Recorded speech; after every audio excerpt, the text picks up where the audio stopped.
That's right. And what's happened is that the corporate press has lost their monopoly on information that they had for all of our lives. Right. Like now it's like, well, you can get it from all these places. And that there's good and bad that comes with that. But they're also now flipping out and you can see it. Like they're losing their grip on power and becoming more and more insane about it.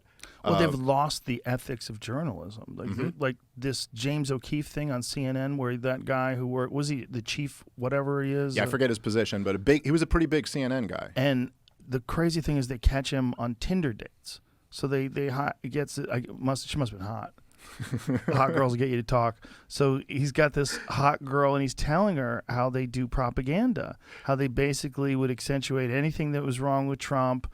They would talk about completely underplay anything that's wrong with Biden. Which is, to be fair, pretty obvious. Yeah. To anyone who just has an open mind and watches CNN. But to hear him say it was powerful. And the fact that he said they're going to do it now for climate change.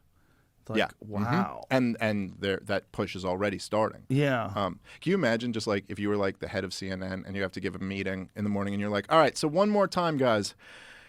If a hot chick takes you out to a bar and starts asking you to tell her about how we're propaganda, that's James O'Keefe, all right? So please don't just start babbling about how we do propaganda. It's so crazy. It's so weird to see it laid out like that, where, he's explaining how they do it.